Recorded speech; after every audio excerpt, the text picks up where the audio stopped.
viewers, I was not expecting to have made a video today. I'm currently over here at my grandma's house taking care of her. She's recovered from, well, she's recovering from her hip surgery just fine, so all's going well. Obviously it's going to take a few days for her to recover, so me and my sister taking turns taking care of her and making sure that she's okay and she don't fall and vice versa. So far she's doing good. Any prayers that you guys leave down in the comment section would be really appreciated, because she's going through a lot of pain right now, but otherwise she's perfectly fine and happy, so I guess that's all that matters. Today's video, we're not focusing on the Xbox One. I just brought that over because I needed something to do. It's on these two machines, the more interesting of the two. Obviously the Xbox One is the least interesting. So the fire hall, or the local place where they have all the fire trucks, I call it a fire hall anyway. They were going to have a auction this weekend to kind of liquidate, a lot of community-based items. But they always do this pre-yard sale to try and see how much they could clear out, so that way they don't have to sell as much. And I ended up finding these two computers here at that place. And it was all by donation, so I just gave them a couple bills for each and walked away with my friend. So I figured, what the heck, let's make a video on these things. I obviously don't really want to edit video, but since I have a night to do this, what the heck. So what do we got? We have a Dell Optiplex GX240 small form factor, and we have an eMachines EL1300G-02W, and that's back when eMachines, before they were bought out. But no, that was when they were bought out by Acer, because that's a sticker that Acer would have used on their own OEM machines as well. So this is definitely post Acer eMachines. I don't know if they work. I just bought them because I need parts, and for $5 for both machines together, I was like, what the heck, I honestly don't give a crap if neither of them work, as parts are cheap. And for $5, I could certainly use the parts. I have no idea what's inside the eMachine tower. I've looked inside the Dell, and the Dell's complete. So, yeah, I brought over a test jig, minus, of course, the Halo Master Chief Collection sitting over there in the Xbox One controller. But I brought a test jig over, so that way I have something to test these computers with. Nothing too crazy, but just something to make sure that they actually turn on and function. Interestingly, though, this one has a little low-profile modem in it. That's kind of interesting. It's designed for XP, but before I even consider turning any one of these on, see if I can get that to focus there. You want to breathe that stuff in. Tasty. Yeah, it is missing screws. What the hell? Oh, that's weird. I just noticed this is actually missing some screws on the power supply. There should be 2 screws there, and they're gone. Oh, that's trippy. There's supposed to be another screw up there, so somebody's definitely been inside this one before. Oh, that's interesting. What's also interesting is that there's cutouts here for a 9-pin serial and a parallel port, but they're not on this one. I'm not sure why they're not cut out. I mean, obviously there's not enough room for them on the motherboard. I can get that bit, but weird. So, yeah. Also, what's interesting on this diagram is that there's a 2 and then there's a plus, so I wonder what the difference is between the two. Is this just the one have extra power than the other two, or what? I mean, it's a tiny power supply, so I can kind of get that, but, Anyway, I need to go grab a screwdriver so I can take the side panel off this thing, and I'm also going to get the air compressor going because I'm going to blow the dust out of these things too, but I'm going to do that after I open up the eMachine case, so I'll be right back once I get a screwdriver. You're going to have to bear with me because I don't have the fanciest toolkit here at my grandma's house. I have my nice tools at home, but it's just a Phillips head screw, so honestly I don't think we need to go too crazy. I have not looked up the service tag on the Optiplex, neither have I opened up this eMachine, so we're going into this blindly, actually. We're just going to look into this and see what we find. Oh, man. Let me love you. Let me love you. Has it got one of those stupid latches on it or something? Oh, my goodness, you're kidding me, right? I'll set up a makeshift stand here. See if I can get that on film here. See if I can kind of jiggle this thing open here. Oh, I missed a screw, that's why. I forgot. These eMachine cases, they integrate the bottom part with everything else, so... Whoops! I haven't worked on one of these in a while. The last one of these I worked on, which was ironically the first one I worked on and whatnot, it was actually a newer model with a Sempron in it and Windows 7, but no, this one's Windows XP era. Interestingly, it actually has an 80+ bronze certified power supply. That's kind of impressive for a computer from probably 2005, 2006, somewhere in there. It cannot be any newer than that. Interestingly, no, it has an artifact for a PCI Express X16 slot, but it's not equipped on this one. It's only got an X1. Huh, interesting. Mmm. Mmm. Mmm. Tasty. Wouldn't want to eat you. Anyway. But this one looks to have its factory 1 gig of DDR2, so that's not too shabby. And it has its optical drive, which is SATA, and obviously the hard drive's SATA on this one. And it looks to be equipped with a hard drive. Yay, awesome. I don't have to find a hard drive. So this one is in definite need of getting the air compressor treatment. It's just nasty. Can you tell? But it also smells like cigarettes, so that's always tasty smelling. I'm going to set that here. And then I'm also going to have to jiggle open the Dell because it's kind of a pain in the ass to get open, so we'll have to do that here. Of course, the phone falls over when I'm trying to use it. Then again, my phone's not exactly the grippiest thing.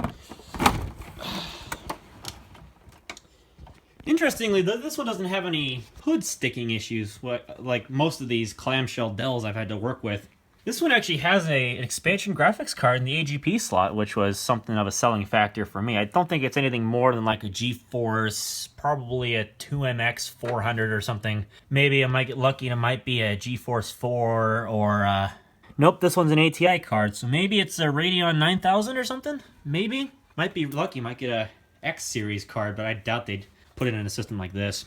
Foxtech power supply, May 13th, 2002. Alright, that gives us about a era of when this machine was made. Here's the little riser board that has 2 PCI slots, full size. That's one thing about these Dells I like, is that they actually integrate full PCI slots and a full AGP and a low profile AGP and a low profile PCI. So you do get 3 PCI slots and an AGP 8X slot, which is rather nice. There's the flash BIOS up there. There's the SMSC low pin count I/O controller. I am going to bet that this system is based on the Intel 845G. It cannot possibly be an 865 considering the date's 2002. It cannot possibly be any newer than an 845G, if it's even an 845G. I think it's only an 845 system, but I could be wrong. Guess I'll find out. So IDE, optical drive, it's only DVD-ROM, so that's kind of a shame. But Dell did consider to put the analog audio and hook it into the motherboard. So this does have digital audio decoded right on the optical drive. That's kind of a unique thing from Dell. You don't usually see that. But we do have a floppy drive and its power. And there you can see the awkwardly angled board for the power button and the lights.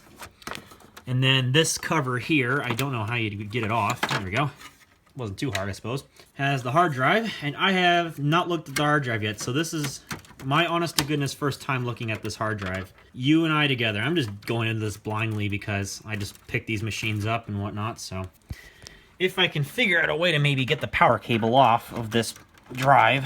It's got an IBM chip on it. That's kind of interesting. I don't know what kind of microprocessor this thing's using to do data, or not data, but disk management on the drive itself.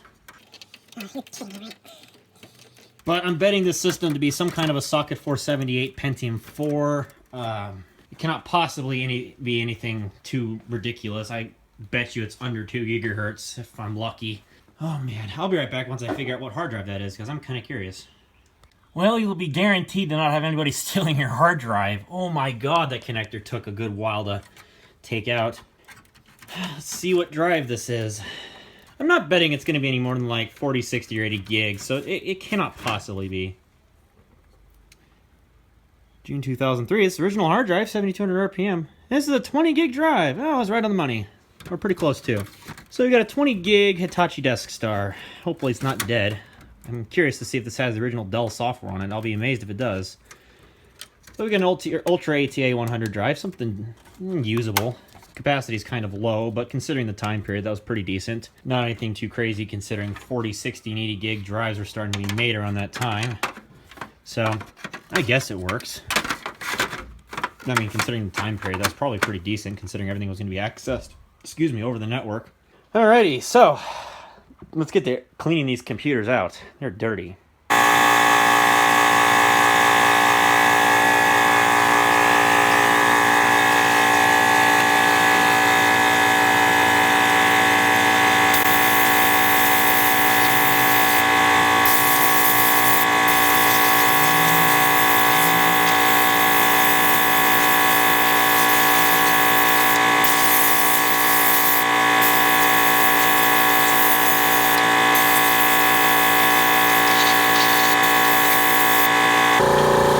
Dare say I try to pull off the front panel?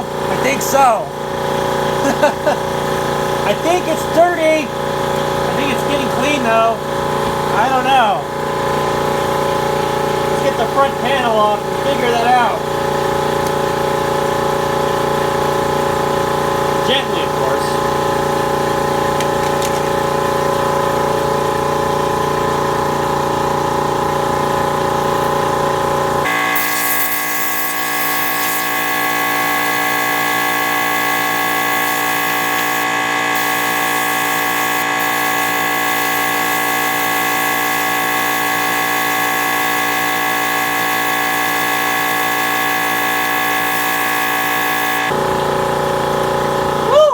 A lot of dust.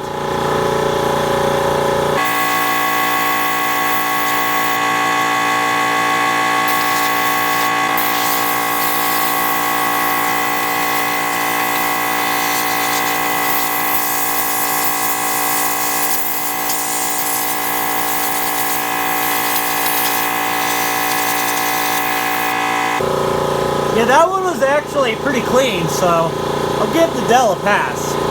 Oh yeah, can't forget this. Oh my god, I'm gonna have to clean the rest of that up with a wipe or something. Alrighty, so here's my ghetto setup. We're gonna try the eMachine first. Got the test jig going here. I had to set the TV on the air compressor. Genuine Microsoft. What model is this? Natural Multimedia Keyboard 1.0A. PS2, of course. And just a little Logitech USB mouse. Alrighty, let's see if 6-foot flames proceed to shoot out the back. Oh, it might help if I plug in the power cord. Maybe. Typical Max Arcade style fail. Take two. Ooh, that's pretty quiet. I will give it that. Typically on these machines, function lock, Dell to enter setup. Okay, I made it. Product information, EL1300G, BIOS release date, April 10th, 2009? Did they update the BIOS on this thing? That can't be right. Ah, interesting. Let's see here, standard CMOS features. Date and time are correct, 1 GB of DDR2 memory, virtualization, oh, because it's probably built into the CPU, probably. Hard disk, priority, virus warning. Don't know why you would need that, but you know, whatever. NVIDIA boot ROM, that's kind of nice. Frame buffer size, 256 megabytes. Ooh, not bad. Not bad. Let's see here, integrated peripherals. It does support USB booting because it says USB mass storage device boot setting, so that's where you do it.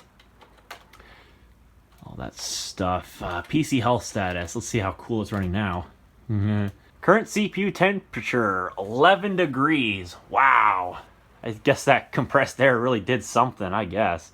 But our voltages are a little under, especially the 12 volt. It's a little under. And the battery is starting to get a little iffy. It's at 2.99. But otherwise, I think we're just fine on everything. CPU's starting to warm up. So let's go ahead and see if this thing boots into anything. Beep. Alrighty. This TV has like an instant reaction time. Okay, I figured it was going to be running Windows XP. That's because that's obviously what's on the front. One thing I don't like about these case designs, and I've had two of these. One was a black one with the AMD Sempron in it running Windows 7. It's actual factory installation as well. And there's no hard drive light on these things, so yeah. Okay, eMachines background. I'm going to go and point the camera away just in case anything personal decides to come up. I didn't bring a sound cable, but that's alright. Oh, here we go. It looks as if we just have a factory installation of Windows XP. Nothing too fancy here. Looks like somebody must have wiped the hard drive and put back on the factory installation. Oh god. The dreaded Google desktop. But that's interesting. I'm wondering if this was like one of those machines that wasn't necessarily designed for Windows Vista but was sold after Windows Vista came out. That makes me wonder. And it's also got Internet Explorer 7 on it, so that's another thing. I don't know if that's been updated or what the deal might possibly be. Oh god. Norton Internet Security 2. Okay, I have a suspicion here. I'm thinking that this is one of those desktops that was sold after Windows XP came out as a sort of low-cost option to which you did not have to buy a PC with Windows Vista. I think this is one of those little machines. I think this is one of those little like net tops sort of things. That's exactly what this is. Does the optical drive work? Yeah, the optical drive works just fine. I think it's a LightScribe compatible one if I remember correctly. What does it say on the side? I'm not entirely sure. I think I have another PC with its 2650E in it or something similar to that effect. It's not a dual core. I think it's just a single core. But either way, so interesting. That's where I got the thought from because it says Norton Internet Security 2009. I'm going to say, oh, there's no cancel button because the screen resolution's too low.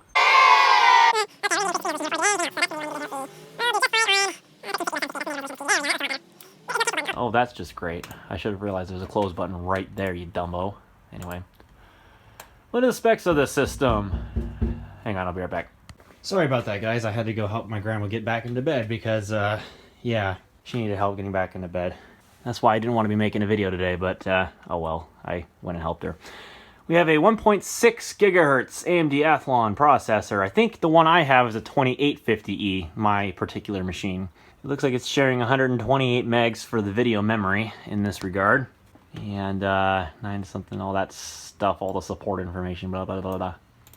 But very interesting. It does come with Service Pack 3. Here's all the lovely stuff it comes with. What version of Office does it come with? Ooh, it actually comes with 2007 preloaded. Nice. And probably works 9.0. Earthlink Internet. This is definitely a net top. There's no question. Power DVD, interesting. And power to go. Nice. That's kind of some nice, convenient utilities. So, sweet. It looks as if I have another DDR2 based Windows XP machine. I know I was kind of talking about it briefly, and I mean very briefly to myself, and it might not have been on video, I'm not sure. But the Pavilion A1477C is the one PC I like that has Windows XP, but it's only DDR. But since this one's came along, I might give it a go. I might see if it's actually worth using. But now that I know it's got a clean install of Windows XP from the eMachine partition, and I think if I go to my computer, does it have two partitions? Okay, it's got the recovery stuff on the hard drive itself. So is there any kind of like special utility that you use to restore this? Yeah, eMachines recovery management or something like that. So let's load that up. Okay. Okay, cool. Yeah, you can just restore it straight from here. So, I think that's what I'm going to do before I do anything with this computer. And I'll do that later because I want to do that when I'm actually focused and not helping out Grandma. So that'll be another video for another day. We might actually use the recovery partition. That might be fun. So, we got one winner at least. So, let's go ahead and pull out the Dell. Let's see what's on the Dell. Auto power on magic is what this thing decided it wanted to do. So, gotta pay more attention, I guess. But no, this one actually has a floppy drive, which is the reason why I picked it up, because usually these things don't have floppy drives in them. But yeah, front-mounted USB. It's missing the little insert, but it's fine. As long as it has the ports, that's okay with me. So let's go ahead and turn this thing on. Try not to make it tip over or anything. Definitely gonna need a BIOS update. GX240 series, so function F2. Oops, I hit the boot menu. That's not what I wanted. Try that again. Okay, I want the setup. Did I get it? Oh, no. It's got a setup password. Okay, that's fine. I'll just clear that. So, I was about right. 2 gigahertz or less. So, okay. I was figuring if this was going to be a 2 gigahertz or less, I was going to put Windows 2000 on it. But I may or may not experiment with XP. Not sure. I might make it like a Service Pack 0 or 1 base system. I'm not sure. 512 megs of memory. 128 megs on the AGP side of things. 2 gigahertz Pentium 4. 512K of cache and a 100 megahertz bus. Ooh, this is an early Pentium 4. This might actually be a Willamette. I'm not entirely sure. One thing I do know is that the date and time is correct, so that's nice. 20 gig hard drive. System security. I'll clear the password after the video. Interesting, it has a low power mode. Huh, nice. AC power recovery, I can't change that because it has a stupid freaking, you know, password on it. Let's see what's in the event log. Whoops. Oh, I can't look at the event log. Okay, well, I guess I'll clear the CMOS then and try that later. Let's see if this thing boots into anything. Alright, it's also got Windows XP on it. I figured as such. It's got a Windows XP license on the bottom. Or actually, more like it's on the side or the top, because I have this thing upside down because the power cord wouldn't reach. Okay, this is interesting. Did somebody just finish installing a service pack, or what? That's weird. I was certainly thinking about something. It's telling me to please wait, so I guess I'll please wait then. The plus side, none of the fans appear to be bad. They sound healthy and look like they're running. How about the optical drive? Well, the dirty optical drive seems to work and is actually the original optical drive to the system. It has the same colored plastic. I'll have to test the floppy drive out later because I don't have any floppy disks with me. I'm sure it works just fine too. Oh my god. Yeah, 512 megs of RAM with Windows XP isn't exactly a bad idea, but 1 gig for Service Pack 2 or newer. No, it would be Service Pack 2 or newer. You'd probably be better off with at least 512 megs as an absolute bare minimum, because XP kind of got bloated around Service Pack 2 was when XP really got bloated and really slow. Oh, that is nice. Thank you for purchasing this computer from Dell, featuring Microsoft Windows XP. There's no freaking way this is running the original copy of Windows XP on it. Are you serious? I'll be flipping amazed if this is actually running like Service Pack 1 XP or something like that from Dell. There's no way. There has got to be some kind of a catch here. Yep, okay, there's a catch. Windows XP Tablet PC Edition and Microsoft Windows XP Media Center Edition 2004. Yeah, that's not the license on this machine, but I'll certainly take that. Windows XP Media Center Edition 2004. Ah, fucking great. I need to find a Windows XP Media Center Edition 2004 product key. Tasty. La la la la.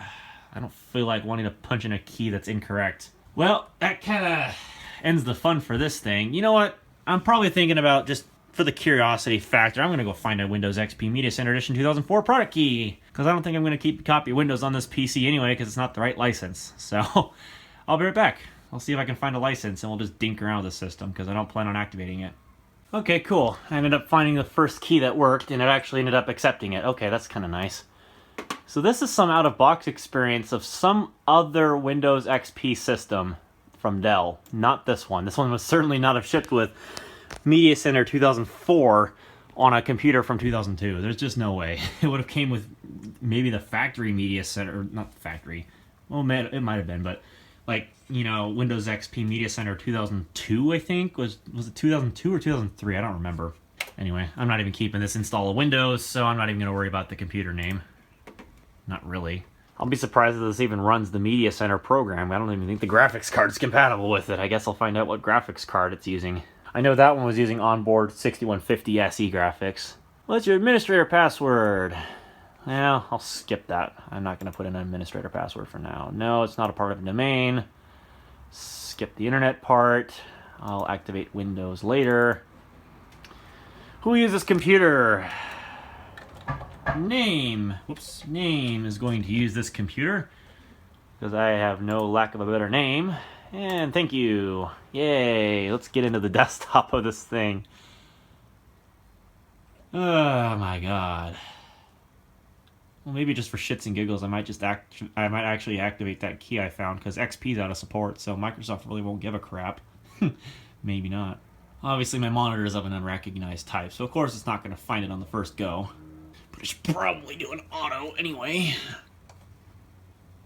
Picture PC setting. Auto adjust. There we go. I don't have the remote with me. Alrighty, well here we are on the desktop. Let's verify the specifications here. Windows XP Professional version 2002, Service Pack 2. And 2 GHz Pentium 4, 512 megs of RAM. Alright. Let's go ahead and increase the screen resolution here. Wow, it's even older than I thought it was. It's a Rage 128 Ultra. Hey, it's got a graphics card in it, I'll give it that, but ooh, man, that's cutting it. That's cutting it close to the limit there. And unfortunately, this does not support widescreen resolution, so I'm going to have to do 1024 by 768, but I suppose that works. Oh my god. That's amazing. What's hilarious, this is just Windows XP Professional. So why the F did it have a product here? Like, why the heck did it have a license agreement for Windows XP Media Center Edition 2004 when it doesn't even include it? What is going on here? That's not weird at all. Where's my Media Center at? What? Oh, that's cheap. That's a cheap joke. Are you serious? Not even a Dell wallpaper on this thing. Oh, somebody sold me short. That's a shame. That's a darn shame. Why? Why'd you do that?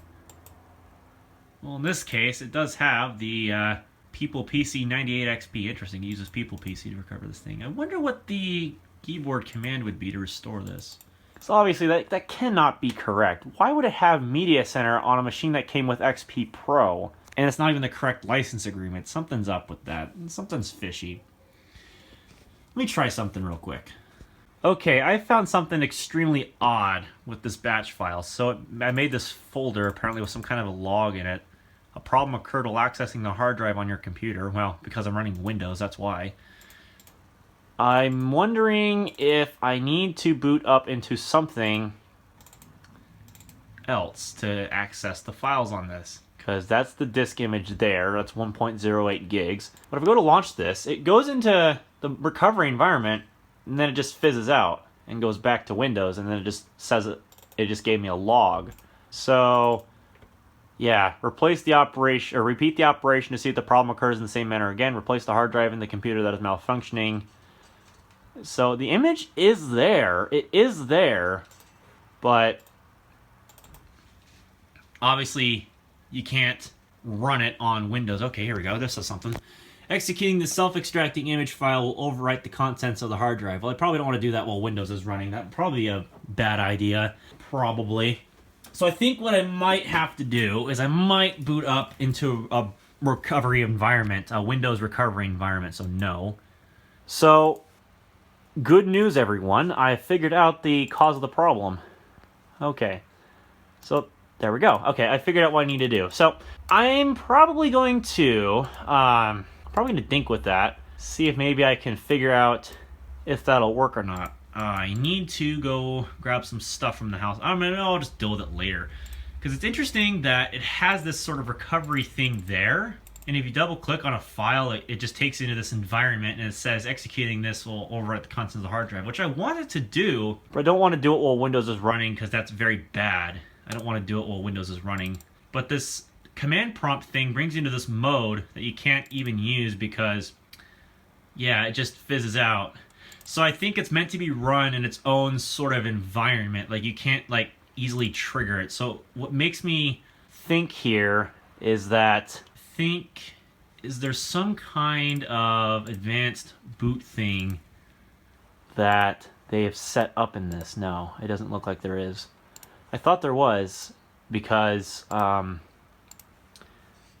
it doesn't appear like, yeah, I know the CPU doesn't support DEP, but what makes me wonder is there like some kind of a special like bootloader or something that, yeah, People PC Online, bloatware. God, that's interesting. I don't know, like something about this something just seems fishy. Maybe it's the people who actually reformatted this, you know, the people like Duracom is what it said on the bottom of the case. But why would they throw a Media Center PC on a machine that can't even probably run Media Center, and it doesn't even include Media Center in the first place? That's kind of weird. Well, if it nukes the drive, I really don't give a crap, because obviously I was going to reinstall Windows XP on this thing in the first place. I'm going to probably do the same thing to that eMachines, because I just want my own clean install of Windows. Plus, I want to demonstrate the recovery partition on that. So I guess I could try running it in safe mode. That could be something I could try. So let's give that a go. Let's boot into safe mode and let's see if maybe we can do something with that. Although I'm going to do that off camera because this is getting kind of long. So that's the same log file that when I was in Windows, so I'm going to go ahead and clear the screen. And into Dell rd.log, I'm going to just delete the whole folder. So, remove directory rd log. Directory's not empty. Of course I can't remove the directory because it's not empty. I gotta delete the file inside of it. Of course I do. Dell rd.log. And then rd log. There we go. That's what I need to do. Okay. Well, the stuff is crashing. When I go XP setup, it'll launch, but again, it just fizzles back to the command prompt. Bleh. It just says restore failed. And I think that's because I'm booted into the hard drive. I'm not booted into its own environment, but I don't know how you're supposed to boot into the environment itself. So I don't want to use like a Windows Vista image, even though it would boot Vista. I don't want to boot a Vista environment because the versions of Windows are different enough to which it would cause the setup to not run anyway. I don't want to do that. So I think what I'm going to go ahead and do, what I should probably do, first off, let's go ahead and get out of full screen here. I think it's Alt-Enter. There we go. Let's launch Explorer. Yes. And I think we're just going to go ahead and try that restore.exe thing, because I don't see any other means of accessing anything on that drive. So let's go to my computer here, because I know there's some Dell files in this, but I don't want to wipe it out because it could actually have the Dell factory installed version of Windows on it, although there's no drivers. So I wonder if somebody's been tampering with the system files, maybe that company that worked on the system. So I don't really care about what's on this hard drive. I was going to want to format it anyway, so we're just going to live dangerously, and we're going to press the yes button on this executing self-extracting image. It's probably going to make Windows complain. We're probably going to get a blue screen out of this, but you know what? I really do not care about what's on this hard drive at this point, because I'm like, you know what? I'm going to just reformat this with some version of Windows anyway. So let's do it. Disk was not found, but they're using... What software were they using? They were going to use something called Alteris. Interesting. So I wonder what disk they were trying to use. Yeah. So something about them trying to execute something on this. That's kind of interesting. Because obviously this XP setup doesn't work because I'm not in the right environment. And it just crashes. So obviously I can't use that to my advantage. And people are here, so... Yes. And I think again, yeah, the disk was not found. Okay, so fair enough. Okay, well, I'm done thinking with this thing. So I think for now, I'm going to go ahead and end the video because I don't think there's anything else to talk about when it comes to these two computers. So, thank you guys so much for watching. And I'll definitely see you guys in the next video. Might be this eMachine, might not be. I'm not entirely sure. Okay, so this is kind of an addendum to the video that was supposed to already be done. It is now about 10:30 at night, and I've experienced some problems here already trying to, you know, clear the setup password on the GX240 here. So I cleared the CMOS by taking out the battery, and I've been having problems, like, right from the get-go. Things are just acting kind of weird here. So I turned it on and I got stuck in performing automatic IDE configuration, but it wouldn't get out of it. And now it just keeps rebooting every time I try to go into setup. See, press setup, reboot. And I really hate the people who drive those idiotic cars around. And then if I just let it go, it gets stuck there. And I can't control delete out of it. So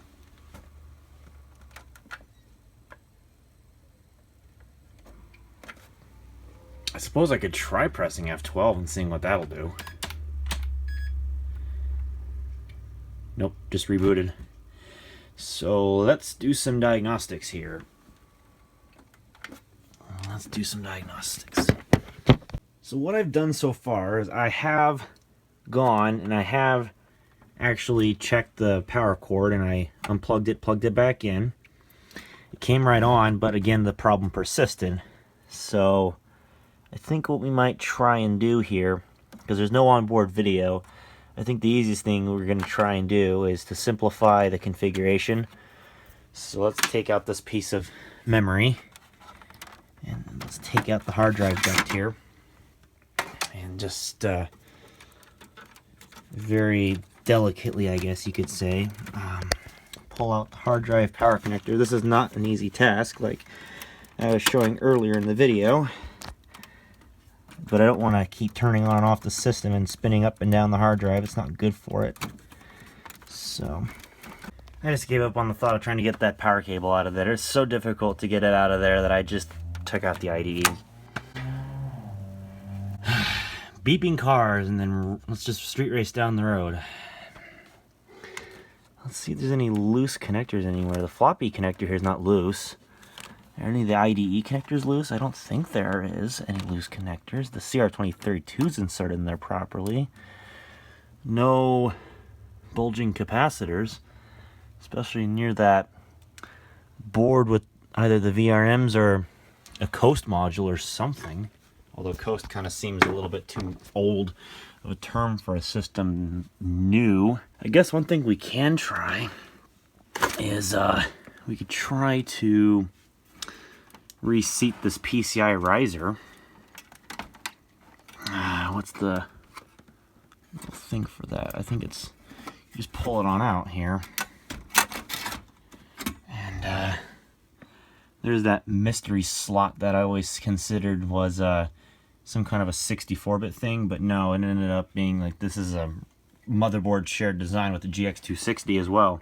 And there is the onboard, if it'll focus, which I don't think so, because this is being a doofus. iOS 10's viewfinder is just broken, honestly. There you can see the 3Com onboard networking. Kind of nice. But let's see here. Let's go ahead and let's try to reseat this little riser thingy here, and maybe that'll help reseat a loose connection, because I don't think that's what was causing the machine to just randomly lock up or reboot at complete random. It shouldn't have been. So what was supposed to be a just under 40-minute video is now going to turn into a let's repair this computer video before we go into anything else about it, you know. This is the sort of thing that everybody loves to watch on my channel or other people's YouTube channels. So it must be quality entertainment at its finest. Alright, let's give it a go, and let's see if it'll work this time. Let's see if it'll pass.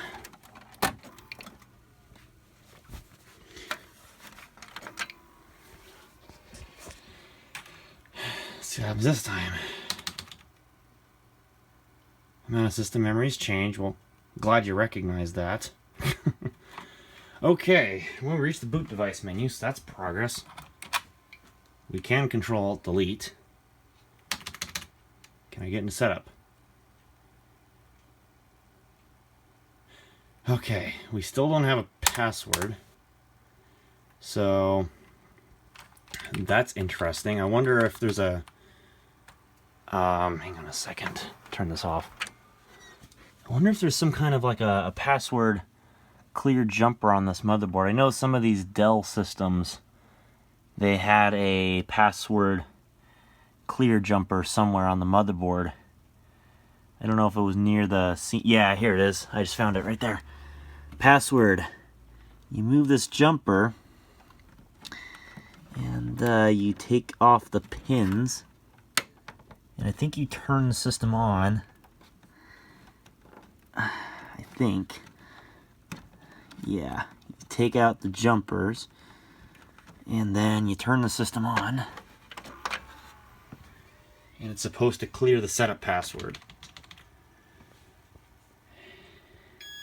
Password disabled. There we go. That's the message I like to see. Now all the options are available. Sweet. Now I can actually set the date and time. So now I can shut the power off. And I can pop this jumper back into place. And now we can properly configure the system. If I can get the jumper back into its header. There we go. Now, let's go ahead and plug it in this memory.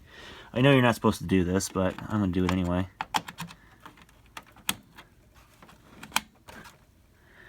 And plug back in the hard disk. If I don't leave it on an unbalanced surface here.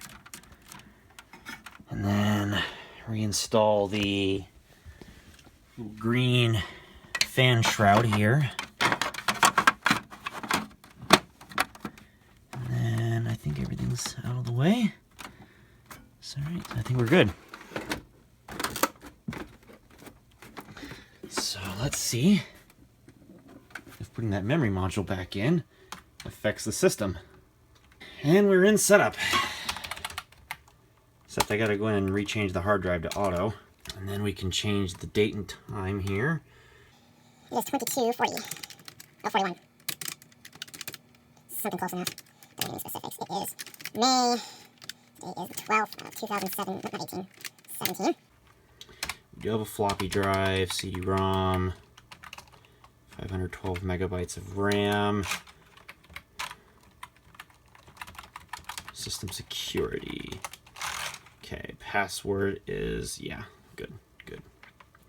No passwords, and it's unlocked. Sweet. So, I'm kind of wondering what that low power mode is supposed to be. Kind of wondering. Oh. Nothing exciting about the event log other than somebody upgraded the memory shortly after they got the computer in July 2002, because obviously they would have gotten the computer in May or June of 2002.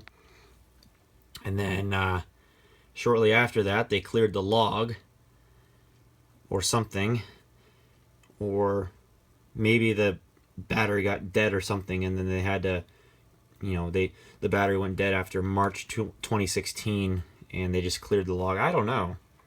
I know some kind of professional worked on this system. So, who knows? Who honestly knows?